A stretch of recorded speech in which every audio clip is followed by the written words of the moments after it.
Saudara-saudari seiman dalam kasih Kristus, selamat siang. Selamat mengikuti perayaan Ekaristi Hari Minggu Biasa ke-18 yang disiarkan secara langsung dari Gereja Santo Yakobus, Paroki Kelapa Gading. Ini secara konselebrasi dengan selebran utama Pastor Albertus Hendaryono. Nama Bapa dan Putra dan Roh Kudus. Amin.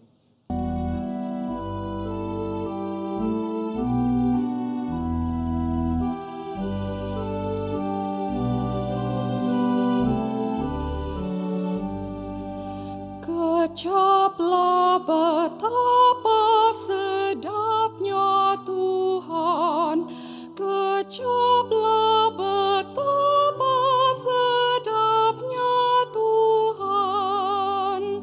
Inilah Injil Yesus Kristus menurut Santo Matius. Dimuliakanlah Tuhan. Sabdamu adalah jalan, kebenaran dan hidup kami. Para ibu bapak, saudari-saudara, orang muda, remaja dan anak-anak semua yang dicintai Tuhan, para romo yang terkasih. Injil hari ini adalah cerita yang istimewa. Mengapa saya katakan istimewa? Karena cerita pergandaan roti ini dimiliki oleh semua penginjil. Baik Matius, Markus, Lukas, bahkan juga Yohanes. Biasanya Yohanes ini yang berbeda di antara penginjil-penginjil yang lain. Tetapi cerita ini juga dimiliki oleh Yohanes tentu saja.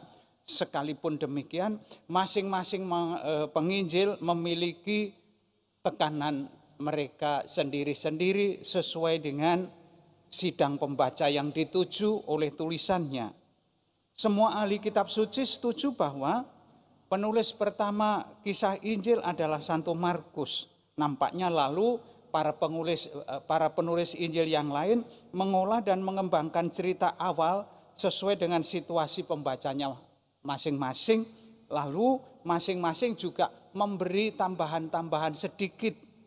Misalnya Santo Matius hari ini mengatakan yang makan 5.000 laki-laki belum termasuk perempuan dan anak-anak. Penginjil yang lain tidak mempunyai catatan tentang perempuan dan anak-anak. Nampaknya mereka yakin tidak ada perempuannya, maka kemudian rotinya bisa lebih 12 bakul dari 5 tadi. Karena kalau ada perempuan-perempuan biasanya yang lebih dimasukkan tas kresek lalu dibawa pulang. Tetapi itu hanya catatan saya sendiri saja. Ibu, bapak, saudara-saudara terkasih, tetapi isi pokoknya adalah berawal dari keadaan yang kecil, roti dan ikan, 5 roti dan 2 ikan. Berkembang menjadi karya mukjizat yang luar biasa. Bahkan kemudian gara-gara terjadi mukjizat yang luar biasa ini, kelompok murid Yesus menjadi semakin solid dan mengenang mukjizat Ekaristi itu dari waktu ke waktu. Ibu, bapak, saudara-saudara terkasih, saya berani mengatakan cerita ini adalah cerita yang bisa diolah bahkan juga tetap hidup sampai sekarang. Saya menemukan sebuah cerita yang diunggah di media sosial, ada juga filmnya. Tetapi untuk kali ini kita tidak akan sempat nonton film. Nanti silahkan ibu bapak mencari sendiri kisah dari seorang veteran pensiunan Angkatan Darat Kerajaan Inggris namanya Thomas More. Dia seorang yang dianugerahi umur panjang, maka pada tahun ini berulang tahun yang ke-100. Dalam situasi pandemi COVID yang semakin merebak di Inggris, dia orang yang sangat peduli terhadap orang-orang lain, kemudian mempunyai tekad yang luar biasa. Dia ingin mengumpulkan hanya mohon maaf saya menuliskan hanya 1.000 pound sterling yang tujuannya akan diserahkan untuk membantu mereka secara khusus yang bekerja di lembaga kesehatan, menjaga dan merawat orang-orang yang menjadi korban virus COVID-19. Maka menjelang ulang tahunnya yang ke-100 pada tanggal 20 April dia mengumumkan tekadnya. Ia ingin berjalan, mohon maaf, sepanjang 25 meter di sepanjang halaman rumahnya, tetapi dia intensikan dia akan berjalan sejauh 25 meter tetapi 10 kali putaran. Jadi hanya 250 meter, 1/4 kilo. Bagi kita yang sehat, memang niat itu seolah-olah tidak ada apa-apanya. Tetapi mengingat dia sudah berumur 100 tahun, dan kalau berjalan dia harus memakai tongkat yang beroda di ujungnya, bahkan rodanya tidak hanya 3 tetapi 4, karena memang badannya betul-betul tidak bisa stabil. Dia memulai tekadnya itu dengan tertatih-tatih, dengan nafas yang tersengal-sengal, tetapi juga dengan tubuh yang gemetar luar biasa.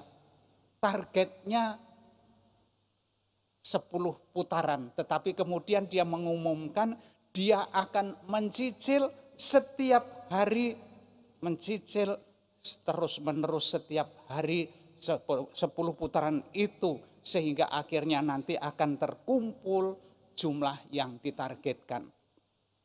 Apa yang terjadi Ibu Bapak? Yang terjadi adalah gerakannya ini kemudian menggerakkan orang-orang di sekitar rumahnya. Maka orang kemudian mengunggah fotonya awalnya, kemudian mengunggah videonya, makin banyak makin luas orang mengenal, akhirnya tekadnya itu menjadi pembicaraan di seluruh negeri, dan bangsa Inggris kemudian tergerak untuk mendukung gerakannya itu, mengumpulkan dana yang targetnya tadinya hanya 10 pound sterling, kalau di kurs rupiah kita mungkin sekitar berapa kursnya sekarang? Sekarang kursnya misalnya 20.000 itu hanya sekitar 20 juta atau bahkan kurang, sekarang hanya 18 menjadi 18 juta.